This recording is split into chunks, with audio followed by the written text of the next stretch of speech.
এর বান্দা রোজা রাখবি না, আমি আল্লাহ তোরে কিছুই বলবো না। বান্দা আমি আল্লাহর ইবাদত করবি না, আমি আল্লাহ তাআলা তোরে কিছুই বলবো না। কিন্তু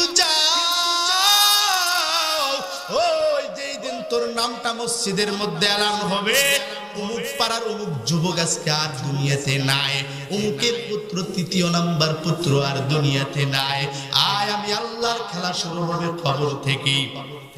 দুনিয়াতে আমি আল্লাহ চাইলেই করতে পারবো, কিন্তু না না, দুনিয়াতে তো আমি আল্লাহ তাআলা তোমার পরীক্ষা করার জন্য পাঠাইছি। ও বান্দা, দেখা যাবে ফলাফলের বেলায় তুমি পাশের ছাত্র নাকি তুমি ফেলের ছাত্র। আল্লাহ বলেন না, ইয়া আইয়ুহাল মুনাফিকুন, আল্লাহ বলেন ইয়া আইয়ুহাল্লাযীনা আমানু, হে ইমানদারগণ, কু আনফুসাকুম, বাঁচাও তোমার নফসকে। এরে নবীর উম্মতের দল, কোন মানুষের নফস যদি সুন্দর হয় তারা আমল হবে সুন্দর, আর মানুষের মধ্যে নফস যদি হয় খারাপ তারা আমল নামাটাও হবে খারাপ। এই জন্য আল্লাহ পাক রব্বুল আলামিন ডাক দিয়া বললেন, নিজে আগে বাঁচো, নিজে আগে বাঁচো। আমার গুনাহ হাজার হাজার গুনাহ, আমার গুনার কোনো খবর নাই, মানুষের গুনাহ নিয়ে আমি চিন্তা ভাবনা করি। আল্লাহ বললেন না, মানুষের গুনার খবর বাদ দাও, নিজের গুনার কথা বারবার চিন্তা করো, নিজে কোথায় যাওয়া, কোথায় যাওয়া। হযরত ওমর রাদিয়াল্লাহু তাআলা আনহু সারা জীবন চিন্তা করিস, হযরত ওমর রাদিয়াল্লাহু তাআলা আনহু সব সময় কান্নার। সাহাবীরা জিজ্ঞেস করতেন, ওমর তোমার নাম তো, তুমি তো দুনিয়াতেই জান্নাতের সার্টিফিকেট পেয়ে গেছো, তবু এত কান্না করো কেন? ডাক দিয়া বলেন, সাহাবীরা তোমরা তো জানো না, আমি ওমরকে আল্লাহ চাইলে তো জাহান্নামে দিতে পারে, না জানি কোন সময় কোন গুনাহ হয়ে যায়, গুনার কারণে আমি ওমর জাহান্নামে চলে যাই। এরে নবীর উম্মতের দল, জান্নাতের সার্টিফিকেট পাওয়ার পর ওমরের কান্নার আওয়াজ। আজকে টুপি মাথায় দিলা, নবীর আদর্শ মোতাবেক দাঁড়িয়ে রাখলাম, 5 ওয়াক্ত নামাজ পড়ো, অন্য যারা নামাজ পড়ে না তাদেরকে নিয়ে ক্রিটিসাইজ করো। আল্লাহ পাক রব্বুল আলামিন ডাক দিয়া বলেন, এক শ্রেণীর বান্দা দুনিয়াতে আমল করবে, দুনিয়াতে আমল করবে, কিন্তু হাসরের ময়দানে যাওয়ার পর আল্লাহর বান্দা আর আমল খুঁজে পাবে না। ডাক দিয়া বলবে, রে মালিক, আমার আমলনামা কোথায়, আমার আমলনামা কোথায়? আল্লাহ পাক রব্বুল আলামিন ডাক দিয়া বলবেন, তুমি তো আমি আল্লাহর রাজি এবং খুশি করার জন্য আমার ইবাদত করো নাই, আমি আল্লাহর জন্য তো তুমি ইবাদত করো নাই। হ্যাঁ, তুমি নামাজ পড়েছো, রোজা রেখেছো, হজ করেছো, যাকাত দিয়েছো, কিন্তু হ্যাঁ আমি আল্লাহর রাজি খুশি করার জন্য করো নাই, মানুষ দেখানোর জন্য তুই আমল করেছো, ইবাদত করেছো। এই জন্য আমি আল্লাহ পাক রব্বুল আলামিন তোমার আমলনামা কবুল করি নাই। যাও বান্দা যাও, দুনিয়াতে ইবাদত করে লাভ নাই। আজকে আমি হাসরের ময়দানে ফয়সালা করে দিলাম, আজকে তুমি জাহান্নামের মধ্যে চলে যাবা। এরে নবীর উম্মতের দল, এই জন্য নিজের আমলটা সুন্দর করো। হেরে মুমিন, রাসূলের সুন্নাত নিয়া, রাসূলের ভালোবাসা মহব্বত নিয়া সামনে আগাও। মানুষের সমালোচনা বাদ দাও, মানুষের বিবেক চিন্তাহীন কথাবার্তা বাদ দাও, মানুষের গীবত থেকে সব সময় দূরে থাকো, নবীর সুন্নতওয়ালা জিন্দেগি পালন করো, জাহান্নামে ভয় করো, বেশি বেশি নামাজ পড়ো, আল্লাহর দরবারে তওবা করো। ডাক দিয়া বলো, রে মালিক, আমার মতো গুনাহগার, আমার মতো নাফরমান, আমার মতো বেঈমান কেউ নাই। ও আল্লাহ, তোমার জমিনে আল্লাহ আল্লাহ ডাকতে ওয়ালা বান্দার কোনো অভাব নাই, কিন্তু তাকায় দেখো আমি বান্দার দিকে, তুমি ছাড়া আমার কোনো মালিক নাই। আল্লাহর দরবারে বেশি বেশি তওবা করো, বেশি বেশি কান্না করো।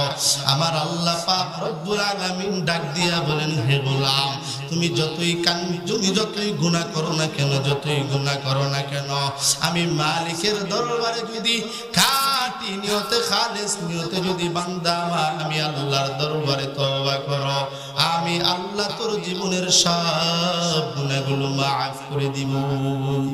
ইয়া ইলাহি তু মেরা মাবুদ হ্যায়, ইয়া ইলাহি তু মেরা মাশউক হ্যায়।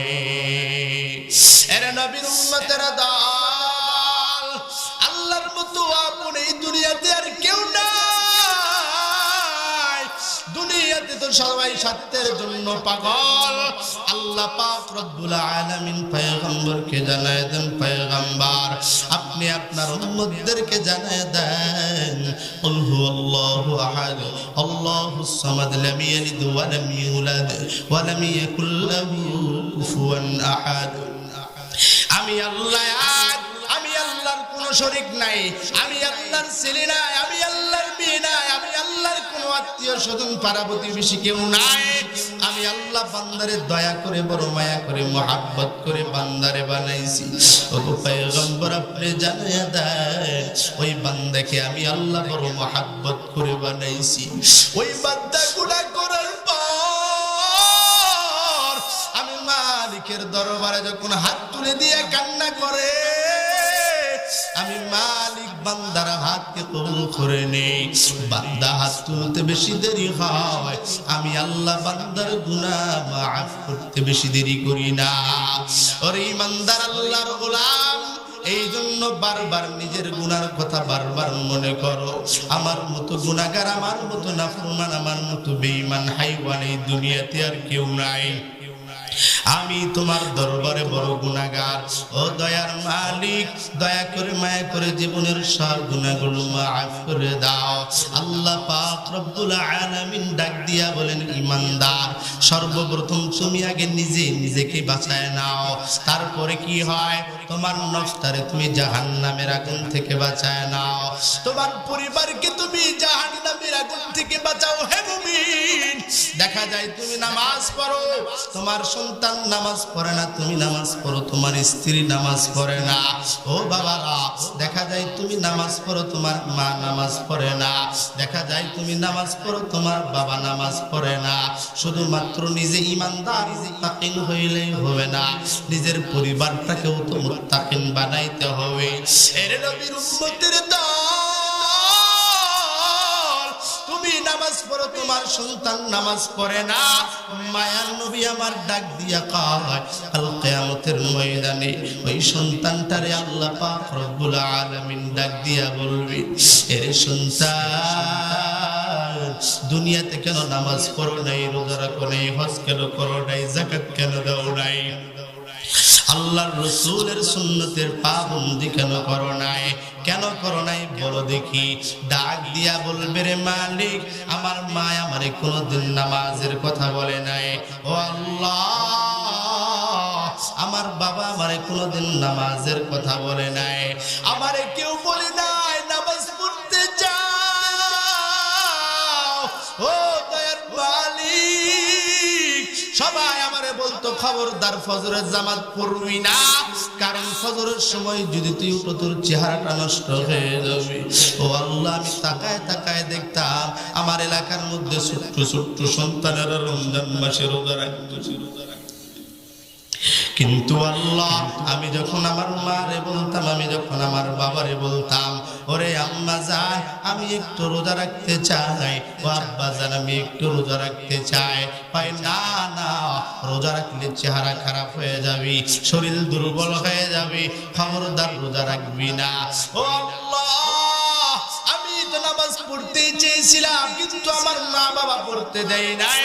আল্লাহ, আমি তো নামাজ রোজা করতে চেয়েছিলাম, কিন্তু না না, আমার বাবা মা আমারে করতে দেয় নাই। ও দয়ার মালিক, তাহলে আমি কি করব? আল্লাহ পাক রব্বুল আলামিন ডাক দিয়া বলেন, বান্দা আমি আল্লাহ কি তোর আকল দেই নাই, আমি আল্লাহ কি তোর ব্রেন দেই নাই, বুদ্ধি দেই নাই, আমি আল্লাহ তোদের পশু বানাই নাই, প্রাণী বানাই নাই, আমি আল্লাহ তো তোরে আশরাফুল মাখলুকাতের মধ্যে শ্রেষ্ঠ মাখলুকাত আমি আল্লাহ তাআলা তোরে বানাইছিলাম। আমি আল্লাহ তো ঘোষণাই দিয়ে দিয়েছিলাম ওয়ামা খালাকতুল জিন্না ওয়াল ইনসা ইল্লা লিয়াবুদুন। আমি আল্লাহ মানুষ এবং জিন জাতিদেরকে আমি আল্লাহর ইবাদত করার জন্যই বানাইছি। আমি আল্লাহর ইবাদত বান্দাতি কেন করো নাই? ডাক দিয়া বলে মালিক আমার মা বাবা আমারে করতে দেই নাই। আল্লাহ বলবে আমি কি তোর আকল দেই নাই, ব্রেন দেই নাই, বুদ্ধি দেই নাই, তাহলে করলা না কিসের জন্য? ডাক দিয়া বলবে রে মালিক আমার মা বাবা করতে দেই নাই এই জন্য করি নাই। ডাক দিয়া বলবে যা আজকে তুই জাহান্নামে চলে যাও। ডাক দিয়া বলবে মালিক আমি যদি জাহান্নামে যাই, জাহান্নামে যদি যাইতে হয় তাহলে ওই নাফরমান মা বাবার ঘাড়ের উপর পাড়া দিয়ে আজকে সন্তান জাহান্নামে যাব। এরে নবীর উম্মতের দল, এই জন্য চিন্তা করে দেখো হেরে মুমিন, নিজে নামাজওয়ালা শুধু হইলেই হবে না, সন্তানটারে নামাজওয়ালা বানাও, স্ত্রীটারে নামাজওয়ালা বানাও। নামাজের দাওয়াত দাও, নামাজের দাওয়াত দাও, আমলের বেশি বেশি দাওয়াত দাও। আমলওয়ালা জিন্দেগির বড় দাম, সুন্নতওয়ালা জিন্দেগির বড় দাম। আমল নাই জিন্দেগির কোনো দাম নাই। ও বাবারা ইবাদত নাই জিন্দেগির কোনো দাম নাই। ওরে যুবক, ওই যুবক বয়সে কত কি করলি ভাই, যৌবন বয়সটা পাইয়া আল্লাহর ইবাদতে না কাটাইয়া দুনিয়ার স্বার্থের পিছনে কাটাইয়া দিলা। আল্লাহ পাক রব্বুল আলামিন কবরের আল্লাহ পাক রব্বুল আলামিন কিয়ামতের ময়দানে প্রথম প্রশ্নটাই করবে যুবক আমি আল্লাহ যে তোর যৌবন কাল দিয়েছিলাম, যৌবন কালটা কোথায় তুমি কাটাইছো? উত্তর কি দিবা হেরে মুমিন ভাই? এই জন্য আল্লাহর কাছে সময়টা লাগায় দাও। আল্লাহ বলবে ওই যাও, ওই জাহান্নামের আগুন থেকে নিজেরে বাঁচায় নাও। কেমনে বাঁচাইবা? সব সময় গুনার গুনাহ, 24টা ঘন্টাই তো তোমার গুনার মধ্যে কেটে গেল। ও বাবারা নিজেকে জাহান্নামের আগুন থেকে বাঁচায় নাও, জাহান্নামের আগুন থেকে বাঁচায় নাও। মায়ার নবী আমার ডাক দিয়া কয় ওই জাহান্নামের আগুন বড় কঠিন, ওই জাহান্নামের আগুন সহ্য করতে পারবি না রে মুমিন। আল্লাহর নবী ডাক দিয়া কয় বান্দা যখন ইন্তেকাল করবে, ইন্তেকালের পরে যখন বান্দাকে কবরস্থ করা হবে, বান্দারে কবরে নেওয়ার পর 3টা প্রশ্ন করা হবে। 1 নাম্বার প্রশ্ন হবে রবের পরিচয় দাও, 2 নাম্বার প্রশ্ন হবে ধর্মের পরিচয় দাও, 3 নাম্বার প্রশ্ন হবে পয়গম্বরের পরিচয় দাও। এরে নবীর উম্মতের দল, তুমি যদি বলো দুনিয়া থেকে যদি মুখস্থ করিয়াই নাও তবুও কিন্তু আমল যদি না থাকে কম হবে। কিন্তু আল্লাহ পাক রব্বুল আলামিন ডাক দিয়া বলেন যাও যাও, আমি আল্লাহ দুনিয়াতেই পরীক্ষার প্রশ্ন উত্তর ফাঁস করে দিলাম। 3টা প্রশ্ন তোমাদেরকে কবরের মধ্যে করা হবে। 1 নাম্বার রবের পরিচয় দাও, 2 নাম্বার ধর্মের পরিচয় দাও, 3 নাম্বার প্রশ্ন হবে পয়গম্বরের পরিচয় দাও। দুনিয়াতে রবের হুকুম মানো নাই, দুনিয়াতে রবের আহকাম মানো নাই। তোমার রব তোমাকে হুকুম করেছে ওয়াকাদা রাব্বুকা আল্লা তা'বুদু ইল্লা ইয়াহু ওয়া বিল ওয়ালিদাইনি ইহসানা। তোমার রব তোমাকে হুকুম করেছে তোমরা চাইবা আমি আল্লাহর কাছে চাও, আমি আল্লাহ চাইলেই তোমাদেরকে দিয়া দিব। কিন্তু না, তুমি তো তোমার রবের হুকুম মানো নাই। তুমি তোমার রবের কাছে না চাইয়া পীরের দরবারে চাইছো, তুমি তোমার রবের কাছে না চাইয়া তুমি মাজারে গিয়া সিজদা দিয়ে চাইছো, তুমি তোমার রবের কাছে না চাইয়া দুনিয়ার চেয়ারম্যান মেম্বারের কাছে চাইছো। আল্লাহ বলে যাও যাও, আমি আল্লাহ তাআলা তো তোমাদেরকে দুনিয়াতে পরীক্ষা করার জন্যই পাঠাইছি। বান্দা নামাজ পড়বা না, আমি আল্লাহ তোমারে কিছুই বলবো না। এর বান্দা রোজা রাখবি না, আমি আল্লাহ তোরে কিছুই বলবো না। বান্দা আমি আল্লাহর ইবাদত করবি না, আমি আল্লাহ তাআলা তোরে কিছুই বলবো না। কিন্তু যাও, ওই যেই দিন তোর নামটা মসজিদের মধ্যে এলান হবে, অমুক পাড়ার অমুক যুবক আজকে আর দুনিয়াতে নাই, অমুকের পুত্র তৃতীয় নাম্বার পুত্র আর দুনিয়াতে নাই। আয় আমি আল্লাহর খেলা শুরু হবে কবর থেকে। দুনিয়াতে আমি আল্লাহ চাইলেই করতে পারবো, কিন্তু না না, দুনিয়াতে তো আমি আল্লাহ তাআলা তোমার পরীক্ষা করার জন্য পাঠাইছি। ও বান্দা, দেখা যাবে ফলাফলের বেলায় তুমি পাশের ছাত্র নাকি তুমি ফেলের ছাত্র। তাহলে এক নাম্বার প্রশ্ন হবে রবের পরিচয় দাও, দুই নাম্বার প্রশ্ন হবে ধর্মের পরিচয় দাও। ও মুমিন ভাই, আজকে নামাজের কোনো খবর নাই, ইসলামের আহকাম হুকুমের কোনো খবর নাই, নবীর সুন্নতের কোনো খবর নাই। তুমি কোন ধর্মের লোক তুমি তো প্রশ্ন করলে তুমি নিজেই বলতে পারবা না। এই দিকে মুসলমানদের সঙ্গে তাল মিলাও, মুসলমানদেরকে ডাক দিয়া বলো সমস্যা নাই, আমি তো তোমাদের সঙ্গে আছি, তোমাদের সঙ্গে আছি। আবার ওই দিক দিয়ে মুনাফিক যারা, মুনাফিকদেরকে ডাক দিয়া বলো তোরা মুসলমানেরা বড় বেঈমান, মুসলমানদের সঙ্গে থাকা যাবে না। আমি মুনাফিক হয়ে গেলাম, তোমার সঙ্গেও তাল মিলায় দিলাম। ও বাবারা, আজকে মুসলমানদের আদর্শ তোমার মধ্যে নাই। তাহলে কবরের মধ্যে প্রশ্ন উত্তর হবে কি? উত্তর দিবা, উত্তর তো দিতে পারবা না। আল্লাহর নবী ডাক দিয়া কয়, তিন নাম্বার প্রশ্ন হবে পয়গম্বরের পরিচয় দাও। আজকে পয়গম্বরের সুন্নাত মুখের মধ্যে নাই, শরীরের মধ্যে পয়গম্বরের সুন্নাত নাই। আজকে চেহারার মধ্যে নবীর সুন্নাত নাই, নবীর সুন্নতের কোনো আমল নাই। ও বাবারা, কবরের মধ্যে যখন প্রশ্ন করা হবে পয়গম্বরের পরিচয় দাও, পাপী বান্দা ডাক দিয়া বলবে না না, আমি আমার পয়গম্বরকে চিনি না, আমার পয়গম্বরকে আমি বলতেও পারবো না। এর যুবক ভাই, এই বাংলার জমিনে অনেককে জিজ্ঞাসা করা হয়েছিল, বলো দেখি তোমার পয়গম্বর কে? কয়েকজন বলে আমার পয়গম্বর শেখ মুজিবুর। এরে নবীর উম্মতের দল কেমন কপাল পোড়া মুসলমান হলে এমন কথা বলতে পারে? আজকে তো মানুষ জান্নাতের সার্টিফিকেট মানুষকে দিয়া দেয়, মনে হয় জান্নাত নিজের দলের হয়ে গেছে। এরে নবীর উম্মতের দল, তিনটা প্রশ্নবিহীন কেউ তো হাসরের ময়দানে উঠতে পারবে না। আল্লাহর নবী সাহাবীদেরকে জিজ্ঞাসা করে, ওরে সাহাবীরা তোমরা কি জানো পাপী বান্দার কবরের মধ্যেও প্রশ্ন করা হবে তিনটা, আমলওয়ালা ব্যক্তির কবরের মধ্যেও প্রশ্ন করা হবে তিনটা। ও বাবারা, কবরের মধ্যে কে আওয়ামী লীগ, কে বিএনপি, কে জাতীয় পার্টি, কে জামাত ইসলাম, কে চরমনায় কবরের মধ্যে চিনবে না। সবাইরে প্রশ্ন করা হবে তিনটা। আল্লাহর নবী ডাক দিয়া কয়, আমলওয়ালারে যখন প্রশ্ন করা হবে, বলো তোমার রবের পরিচয় দাও। সঙ্গে সঙ্গে রবের পরিচয় দিয়া দিবে।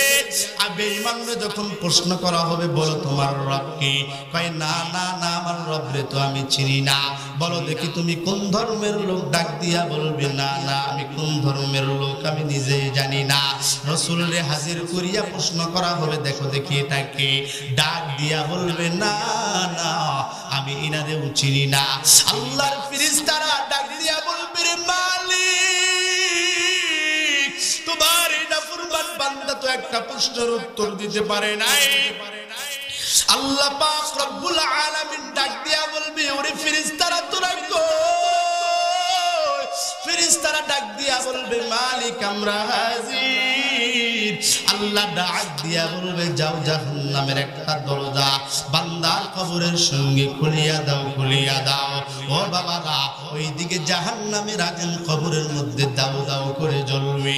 আল্লাহর নবী ডাক দিয়া কয়, ওই পাপী বান্দার কবরের মধ্যে আযাব, দুই পাশের মাটি এত জোরে চাপ মারবে, গুনাহগার বান্দার পাজরের হাড় ভাঙিয়ে এই পাশ থেকে ওই পাশের মধ্যে চলে যাবে।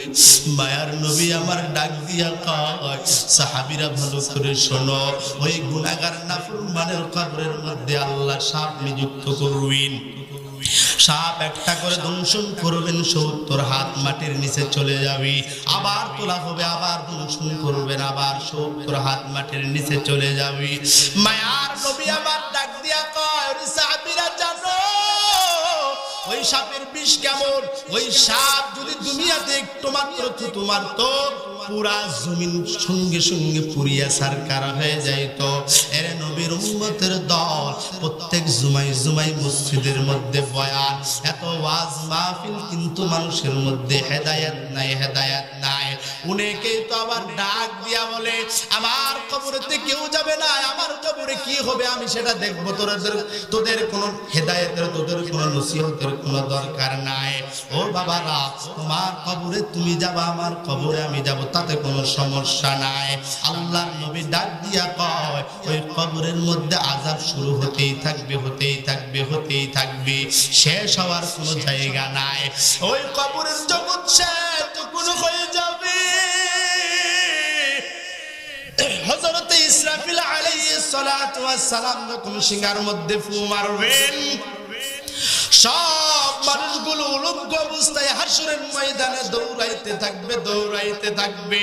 রাহমাতাল লিল আলামিনের স্ত্রী আম্মা জানা আয়েশা সিদ্দিকা রাদিয়াল্লাহু তাআলা আনহা ডাক দিয়া কয়, ও পয়গম্বর, দুনিয়াতে তো মানুষ উলঙ্গ হইলেই মানুষ মানুষের দিকে তাকায়, ওই হাসরের ময়দানে কি কেউ কারো দিকে তাকাবে না? আল্লাহর নবী ডাক দিয়া কয়, রে আয়েশা, ভালো করে শোনো, এই দুনিয়াতে যেহেতু মানুষ উলঙ্গ হইলে মানুষ মানুষের দিকে তাকায়, কিন্তু ওই হাসরের ময়দান এমন একটা ময়দান, ওই ময়দানে সবাই উলঙ্গ অবস্থায় থাকবে এবং সবার মুখ থাকবে উপর দিকে, সবাই নিজের গুনার জন্য ইয়া নাফসি, ইয়া নাফসি বলতে থাকবে। সবাই বলবে আল্লাহ আমারে বাঁচাও, আমারে বাঁচাও। ওই জাহান্নামের টেনশনে, হাসরের ময়দানের আযাবের টেনশনে কেউ কারো দিকে তাকানোর মতো সাহস পাবে না। সবাই হাসরের ময়দানে উঠতেই থাকবে, উঠতেই থাকবে। এই দিকে জাহান্নামীর আওয়াজ, আল্লাহ ডাক দিয়া বলবে রে মা, জাহান্নাম ডাক দিয়া বলবে রে মালিক, ওই জাহান্নামীগুলো কই, ওই জাহান্নামীগুলোকে আমার মধ্যে দাও, জাহান্নামীগুলোকে আমার মধ্যে দাও, আমার পেটের মধ্যে বড় ক্ষুধা। আল্লাহ ডাক দিয়া বলবে জাহান্নাম একটু অপেক্ষা কর, আমি আল্লাহ বিচার কার্যালয়টা শেষ করলেই এই তো সবে মাত্র আমি তোমার মধ্যে জাহান্নামীদেরকে ঢুকে দিব। কিন্তু না না, জাহান্নাম জাহান্নামের জায়গায় থাকবে না, জাহান্নাম একটা চিৎকার মেরে সামনে দিকে আগাবে। এইদিকে জাহান্নামের মধ্যে থেকে বিশাল বড় বড় অগ্নিকুণ্ডগুলো এসে হাসরের ময়দানে পড়তে থাকবে, বান্দারা হাউমাউ হাউমাউ করে কান্না করবে। সবাই বলবে ইয়া নাফসি, ইয়া নাফসি, ও আল্লাহ আমার কি হবে, আমার কি হবে? এমনকি পয়গম্বর আদম আলাইহিস সালাতু ওয়াস সালাম বলবেন ইয়া নাফসি, হযরত ঈসা আলাইহিস সালাতু ওয়াস সালাম বলবেন আল্লাহ আমারে বাঁচাও, আমারে বাঁচাও। সব নবীগুলো ডাক দিয়া বলবে আল্লাহ আমারে বাঁচাও। তোমার আমার মায়ার নবী সিজদার মধ্যে পড়িয়া ডাক দিয়া বলবে ইয়া উম্মতি, ইয়া উম্মতি, ও আল্লাহ আমার উম্মতের কি হবে? সব নবীগুলো ইয়া নাফসি, ইয়া নাফসি বলতে থাকবে, শুধুমাত্র তোমার আমার মায়ার পয়গম্বর ইয়া উম্মতি, ইয়া উম্মতি বলে কান্না করবে, ডাক দিয়া বলবে রে মালিক আমার উম্মতের কি হবে, আমার উম্মতের কি হবে? আল্লাহ ডাক দিয়া বলবে পয়গম্বর চিন্তার কোনো কারণ নাই, টেনশনের কোনো কারণ নাই, জান জান জান, আমি আল্লাহ পাক রব্বুল আলামিন আপনাকে ওয়াদা দিয়ে দিলাম আজকে আপনি যার পক্ষে শাফাআত করবেন আমি আল্লাহ তাকে বিনা হিসাবে জান্নাত দান করে দিব।